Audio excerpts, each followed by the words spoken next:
And so like I said in the beginning of the podcast, I'm not going to go over a recap. I'm not gonna break down every single match or anything like that. I'm just gonna go through certain things that are basically really worth talking about. So the two of the main big things that I'm gonna get into are the cinematic matches that they had, as well as the two major title changes that they had on the show.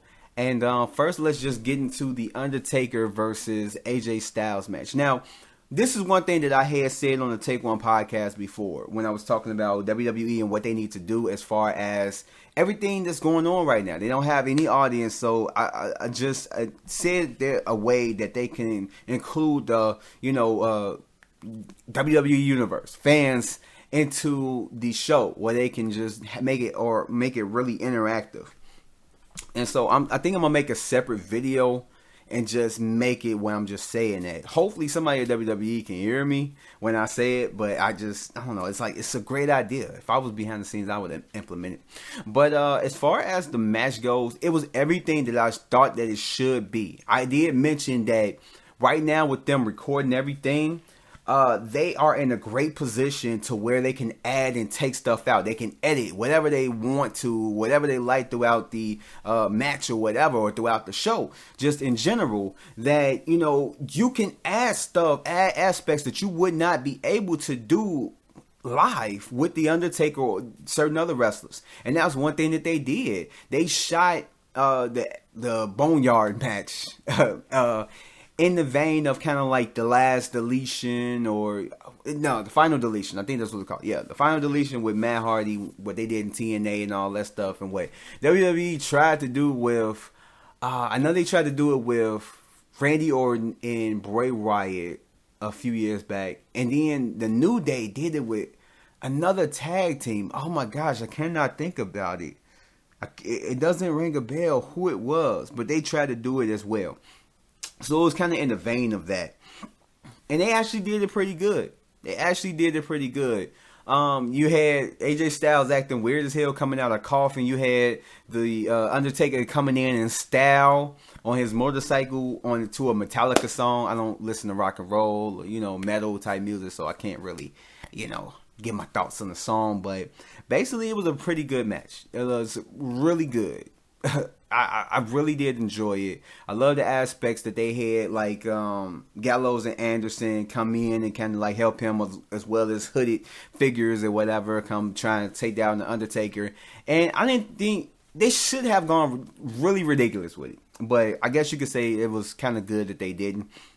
But I think that they should have did the whole lightning thing with like the Undertaker, how he has these supernatural elements, and they did kind of implement that with like him, throwing up his fist at the end of the match, and the roof catching on fire, and then the whole thing where he got thrown into the pit with by AJ Styles, and AJ Styles is about to bury him, but then he appeared behind AJ Styles. That's certain elements that they should put in these matches, and they should do a lot more matches like that. Like, this is kind of like a good way to get more creative with the show, which I think I will do a Triple W podcast to talk about it more, because I'm not trying to talk ears off and make this podcast longer than what it actually is. But those were elements that I felt like that was really good, and what they really should interact in these matches, now that there is, time for them to, record and all this stuff, and there's no crowd. They can do whatever they want, and then go back to normal when things go back to normal. But that was a really good match. I really did enjoy it. As far as the other cinematic match, which was Bray Wyatt against John Cena. Now, I kind of have mixed emotions about this, because it was, it was weird. I can't even call it a match, because it wasn't a match. It really wasn't. You had like a little bit of a tussle toward the end of the whole thing, but it really wasn't a match at all. That's the one flaw that I can say about it, is that it wasn't a match at all. It was just Bray Wyatt taking John Cena on this acid trip of a thing, and basically taking him to NWO, old wrestling, and WCW, old SmackDown, and he's taking him through the various Cena phases when Cena first came up on the scene, and he came in with like the ruthless aggression, one of the only times that we really seen John Cena in tights and stuff like that, going against Kurt Angle in his first match ever on the WWE programming. And it was kind of like a mixture where John Cena was in the same tights, and it was like present day, but he was looking at Bray Wyatt. But at the same time, it was interspliced with the original footage of him and Kurt Angle. And so that was like a little, I like that. I like the Dr. Thugonomics in front of the old SmackDown fist. I love that. I love the whole NWO thing, and it has some good elements to it. It really did. It was really tripped out. It was bugged out. Don't get me wrong. It was crazy. But at the same matter of fact, talking about it, I really want to go back and watch it. But it was really good. Like, this is something that I felt like this, honestly, put it like this. Honestly, this should have been put on like last week's show, Raw or SmackDown. I forgot. SmackDown. This should have been put on SmackDown. And then maybe a real, somewhat kind of a match at WrestleMania, because literally this really, like I said, the only flaw about this thing was that it wasn't a match at all. It really wasn't a match, because after Bray Wyatt turned into the Fiend at the end, and he took down John Cena and won, which it wasn't a referee, it was Bray Wyatt counting, and he ended up holding his hands up, the Fiend, and John Cena just faded away. And that was basically it. So, I mean, it was weird. It was trippy. I liked it. Used a lot of elements that I thought they should. And they was very creative with it. Like, that's what WWE need to do. They need to get creative, super creative with it. But, other than that, we had 2 major championship changes, which was Goldberg and Braun Strowman for the Universal Championship. And then we had Brock Lesnar versus Drew McIntyre for the WWE Championship.